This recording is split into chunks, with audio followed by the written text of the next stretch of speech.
എന്താടാ?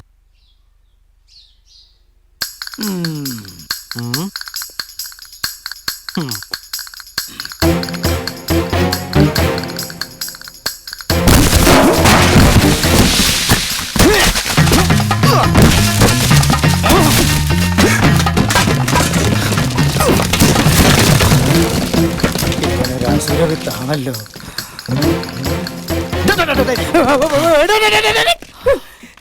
അച്ഛന്റെ ഹാബിറ്റ്, അപ്പൂപ്പന്റെ ഹാബിറ്റ്. പേരെന്താ? രാജ കൃഷ്ണമൂർത്തി. അതെന്റെ പേരല്ലേ? അതിൽ എന്റെ പേരും ഉണ്ട്.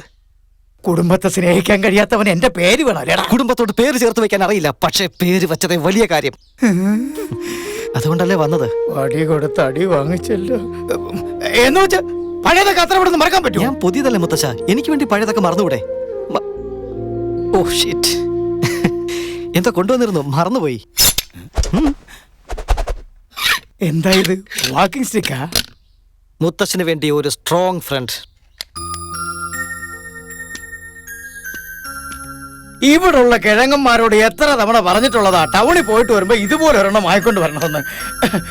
ഒരുത്തനും കേട്ട ഭാവമില്ല. ഇപ്പൊ ഞാൻ പറയാതെ തന്നെ നീ ഇത് വാങ്ങിക്കൊണ്ട് വന്നു. അപ്പൊ ഒരു സന്തോഷമായടാ. ഇനി എനിക്ക് പഴയതെന്തിന്? കണ്ടില്ലേ മുത്തശ്ശ, പുതിയത് കിട്ടിയപ്പോ പഴയതിനെ മറന്നത്. അതുപോലെ എന്റെ അച്ഛനോടുള്ള കോപം മറന്നുകളാ. ഇത് തടിയല്ലേ, എപ്പോ വേണേ വലിച്ചറിയാം.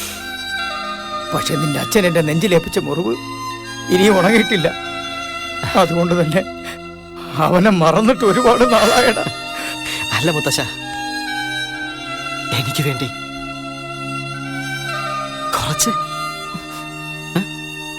കുറച്ചെന്തിനാടാ? നിനക്ക് വേണ്ടിയാ ഞാൻ ജീവിച്ചിരിക്കുന്നത്. നീ വാ വാ വാടാ. നിനക്ക് വേണ്ടി ഞാൻ എന്തൊക്കെയാ വാങ്ങി വെച്ചിരിക്കുന്നതെന്ന് അറിയാമോ? നീ ജനിച്ച 5 മാസത്തിന് ശേഷമാണ് ഞാൻ അറിയുന്നത് എനിക്കൊരു പേരക്കുട്ടി പറഞ്ഞിരിക്കുന്നുവെന്ന്. അന്ന് മുതൽ ഇന്ന് വരെ, ഇന്ന് വരും നാളെ വരും എന്ന് പറഞ്ഞു വർഷങ്ങളായിട്ട് ഈ അപ്പൂപ്പൻ കാത്തിരിക്കാമോനെ. ഇത് കണ്ടോ, നിനക്ക് 1 വയസ്സുള്ളപ്പോ വാങ്ങി വെച്ചതാ. 2 വയസ്സ്, 3 വയസ്സ്, 4 വയസ്സ്. മറ്റുള്ള പേരക്കുട്ടിയൊക്കെ ഓരോന്ന് വാങ്ങുമ്പോ മറക്കാതെ ഞാൻ നിനക്ക് വേണ്ടി ഒരെണ്ണം വാങ്ങി വെക്കും. എന്റെ വിശ്വാസം വെറുതെ ആയില്ല. ഒരു ദിവസം നീ വരുമെന്ന് വിചാരിച്ചു, വന്നു. മോനെ, ഒരു നിമിഷം. ഇതും ഞാൻ നിനക്ക് വേണ്ടി വാങ്ങി വെച്ചതാ. പട്ടുടുപ്പും പട്ടുവേഷ്ടി. ഇഷ്ടമായോ നിനക്ക്? നന്നായിട്ടുണ്ട് മുത്തശ്ശ. ഇതെനിക്ക്. അപ്പൊ അച്ഛന്? നീ അവനെ പറ്റി സംസാരിച്ചാൽ ഞാൻ നിന്റെ അടുത്ത് മിണ്ടില്ല, പറഞ്ഞേക്കാം. അല്ല മുത്തശ്ശ,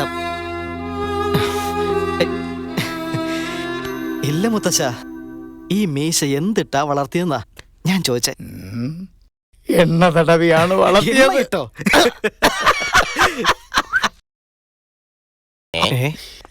ജൂനിയറെ, എന്താ നോക്കണത്? അല്ല, ഡയറക്ടർ ഹോളിവുഡ്. അമേരിക്കക്ക് പോകാൻ വേണ്ടി ഇറങ്ങിയതാ. നടന്ന് ഇവിടെ വന്നങ്ങ് സെറ്റിലായി. ജൂനിയറെ, എല്ലാവരും സിനിമ എടുത്തിട്ടാ ഡയറക്ടർ ആകുന്നത്. ഇദ്ദേഹം സിനിമ എടുക്കാതെ തന്നെ ഡയറക്ടറായി. നിക്ക്, വലിയ ഡയറക്ടർ ആകത്തിരിക്കുന്നത്. വാ, ഒന്ന് കണ്ടേച്ചു പോവാം. നോക്കാന്നേ, കേറ് ചെല്. എന്ത് ഷിപ്പ്? ഞാനെന്താ കപ്പലാണോ? വിളിച്ചടാ. ജൂനിയറെ, ഇതാണ് നിന്റെ അപ്പച്ചിയുടെ മകൻ. ഡയറക്ടറാന്ന് പറഞ്ഞ് നടക്കുന്ന ടെറർ.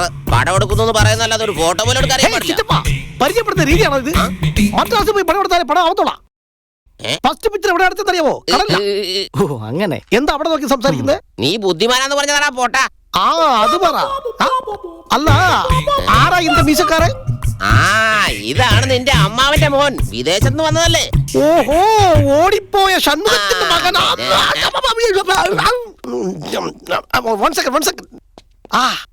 നമ്മളുടെ കഥയ്ക്ക് പറ്റിയ ഹീറോ പോലല്ലേ? ഇവനെ പോലുള്ള സിനിമയെ നശിപ്പിക്കുന്നു. നോട്ട് 2 ഇഞ്ച് നോട്ട് ചെയ്യ്. ഐസ് 1/2 ഇഞ്ച് നോട്ട് ചെയ്യ്. സ്റ്റോപ്പ്. കാത് ഒരു 3 ഇഞ്ച് നോട്ട് ചെയ്തോളൂ. ഷോൾഡർ 1.5, കൈ 2.5.